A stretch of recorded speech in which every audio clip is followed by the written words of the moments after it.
What's up, everybody? Imagine you in this tropical island like Indonesia or somewhere like that, minding your business, just enjoying the day and everything. And also, you come face to face with a freaking prehistoric croc, 20-foot monster.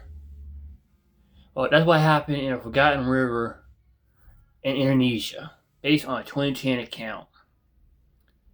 20-foot river monster. So let's get into the video, shall we? Borneo, where mangrove forests stretch into the sea and logging roads cut through the interior, lies a river system known locally as Manubar.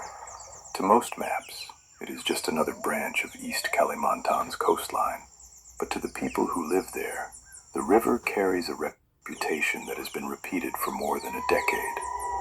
According to local accounts, Manubar is the place where a particularly large crocodile was said to have lived, an animal blamed for multiple deaths in the region. This is the story as it is told, and as always, it is up to you to decide how much of it is fact, and how much is the river's own mythology.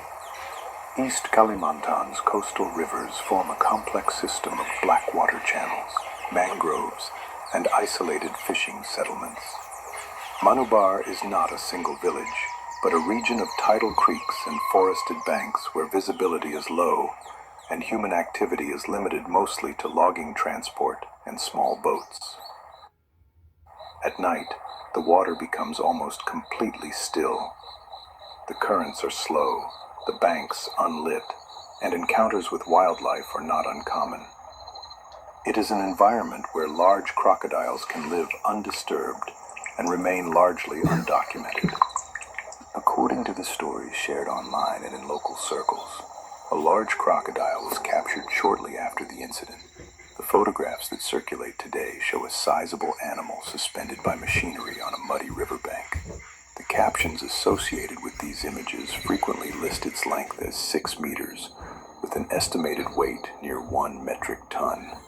These claims are consistent across many reposts, though none provide formal measurement data or documentation from scientific authorities. Some describe the animal as a saltwater crocodile. Others suggest a resemblance to the false gharial, a long-snouted species native to Southeast Asian swamps. From many residents along the Manubar rivers, the captured crocodile was seen not only as the one responsible for the recent disappearance, but possibly for earlier incidents as well. Reports circulating online often reference what they call the 2010 incident near Susuk, a disappearance frequently linked to a large crocodile sighting in the same area. These accounts vary in detail and rarely include verifiable names, a common reality in remote river settlements where official documentation does not always reach every village. What remains consistent is the belief that a powerful animal had been moving through the waterways for some time before the capture, surfacing only rarely, but leaving behind enough traces to fuel concern among those who lived nearby. Whether these events were connected or simply part of the region's ongoing encounters with East Kalimantan's large crocodile population remains uncertain. But the narrative of a single, oversized predator became firmly embedded in local memory and online retellings alike. In the accounts shared online, the search that followed the 2010 disappearance did not end after a single night. Local residents and volunteer crews returned to the riverbanks repeatedly, tracking disturbances along the mud and listening for the heavy splashes that some claimed to hear after dark. These searches were informal by necessity. In remote areas like Manubar, teams relied on lantern light, small wooden boats, and the knowledge of fishermen who understood the river's channels better than any map could show. What eventually drew their attention was a stretch of riverbank where slide marks appeared wider than what most had seen before, a deep, curved impression in the mud, as if a very large animal had dragged itself out of the water only hours earlier. Several versions of the story say that a baited line was set at that location.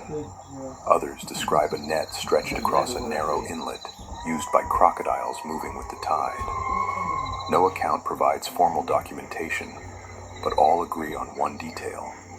A large animal was caught soon after. Most versions of the story agree that this search eventually led to the capture of a very large crocodile, the same animal later shown in the photographs that now circulate online. Whether the capture was the direct result of a targeted effort or simply a coincidence remains impossible to verify. But in the narrative that grew around the event, the connection became unquestioned. The river's unseen presence was suddenly tangible and undeniably massive. The main difficulty in examining the Manubar case is the absence of primary sources. There is no official incident report that confirms the measurements, no museum record of the specimen, and no scientific publication documenting the capture. What exists instead are repeated text fragments, community posts, and images whose origins are difficult to verify. The crocodile in the photographs is clearly large, but the exact length, the number of victims, and the full context of the capture cannot be confirmed independently. As a result, the story occupies a space between local testimony and unverified online circulation. To evaluate the plausibility of a crocodile approaching 6 meters in length, comparisons can be made to documented cases in the surrounding regions.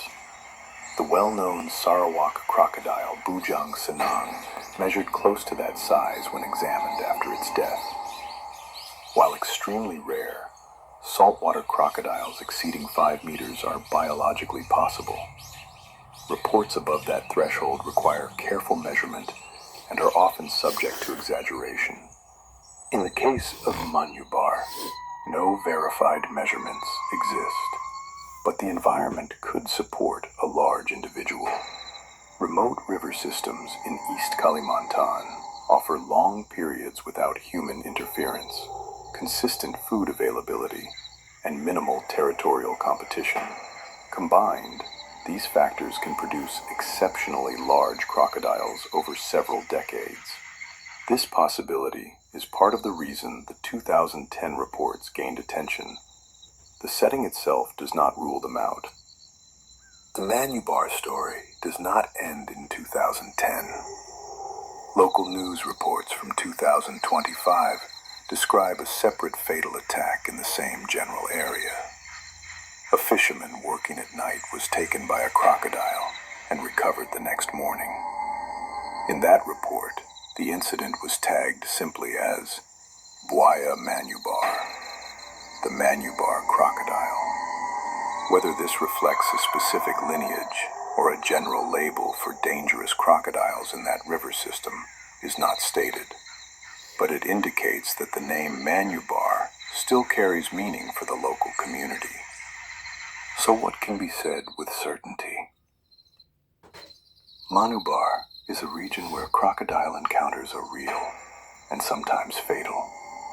The environment is suitable for large and rarely observed individuals.